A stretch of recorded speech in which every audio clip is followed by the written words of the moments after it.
ঠিক ভোটের আগের দিন রাত্রে জামাতের যে তাণ্ডব দেখলাম, বিভিন্ন জায়গায় টাকা পয়সা নিয়ে তারা যেভাবে ধরা খেয়েছে, তাদের অনেক কর্মীদেরকে সাজা দেওয়া হয়েছে, শিবিরের অনেক কর্মীদেরকে অস্ত্রসহ অ্যারেস্ট করেছে। এটি আসলে আমাদেরকে অনেক বেশি পীড়া দিয়েছে। জামাতের যারা বট বাহিনী আছে তারা নিজেদের চক্রের ভিতরে পড়ে গেছে। সো তাদের এই নিজেদের চক্র থেকে বেরোতে তাদের কয়েক বছর লেগে যেতে পারে।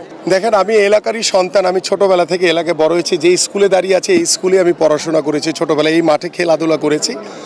সো আমি আশাবাদী, আমার সাধারণ মানুষের উপরে আমার বিশ্বাস আস্থা রয়েছে যে তারা তাদের এলাকার সন্তানকে, তাদের ভাই এবং বন্ধুকে তারা তাদের যে মূল্যবান ভোট সেটি প্রদানের মাধ্যমে আমরা আগামীর দেশ গড়ার, আগামী রাজনীতিতে গুণগত পরিবর্তন আনার যে কর্ম পরিকল্পনা করেছি তরুণদেরকে সাথে নিয়ে, সেই পরিকল্পনাগুলো আমরা ইনশাল্লাহ মাননীয় চেয়ারম্যান জনাব তারেক রহমানের নেতৃত্বে ইনশাল্লাহ আমরা বাস্তবায়ন করতে পারবো।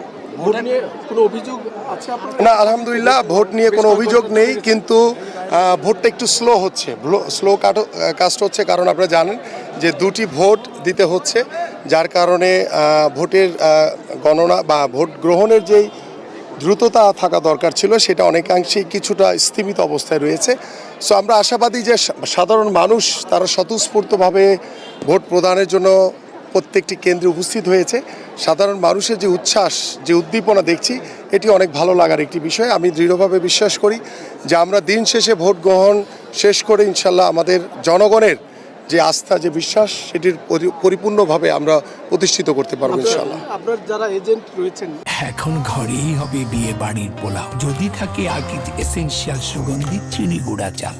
হ্যাঁ, আমি তো আগে গিয়ে এজেন্টদেরকে জিজ্ঞেস করি যে ভাই আপনারা সবাই খুশি কিনা, সকল দলের। তো বলছে ভাই আমরা খুশি, তার মানে বাকিরা সবাই খুশি, আমিও খুশি। সো আই হোপ এজেন্টদের ভিতরে যেহেতু কোনো সমস্যা নেই, তাহলে আমাদের আশা করি এখন পর্যন্ত যা ভোট হচ্ছে আলহামদুলিল্লাহ। সবগুলো কেন্দ্রে আপনার এজেন্ট আছে? সবগুলো কেন্দ্রে আপনার এজেন্ট কি?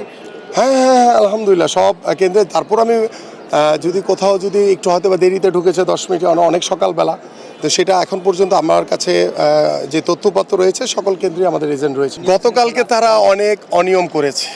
আমি জামাতের যিনি প্রার্থী ছিলেন তিনি আচরণবিধি লঙ্ঘন করে তিনি বিভিন্ন কেন্দ্রে গিয়েছেন, যেটা তিনি ভোটের আগের দিন রাতে যেতে পারেন না।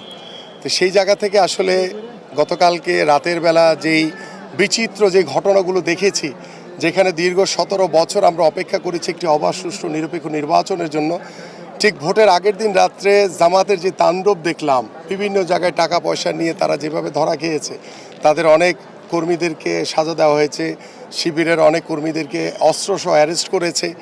এটি আসলে আমাদেরকে অনেক বেশি পীড়া দিয়েছে। কারণ বিষয় তো তারা বলছে যে এটা গুজব, আসলে মোটেও গুজব না, সত্যতা প্রমাণ রয়েছে। সেটা শুধু সামাজিক যোগাযোগ মাধ্যমে না, আর এটা বাংলাদেশের প্রত্যেকটি টিভি চ্যানেলও এসছে। সো এটা নিয়ে গুজব করার কোনো কারণ নেই। আপনার আসুন দেখেন, গতকালকে ইতিমধ্যে এখানে যারা জুডিশিয়াল ম্যাজিস্ট্রেট ছিলেন বা যারা দায়িত্বরত আমাদের আইন শৃঙ্খলা বাহিনী, সেনাবাহিনী, তারা নিজেরাই এটা তদারকি করেছেন।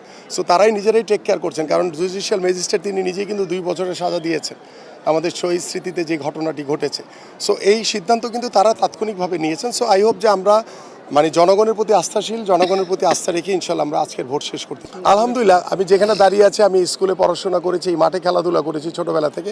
আমি এলাকারই সন্তান। আমি আলহামদুলিল্লাহ আল্লাহর উপরে বিশ্বাস রেখে, আমার জনগণের প্রতি বিশ্বাস আস্থা রেখে আমি জয়ের ব্যাপারে শতভাগ আশাবাদী ইনশাআল্লাহ।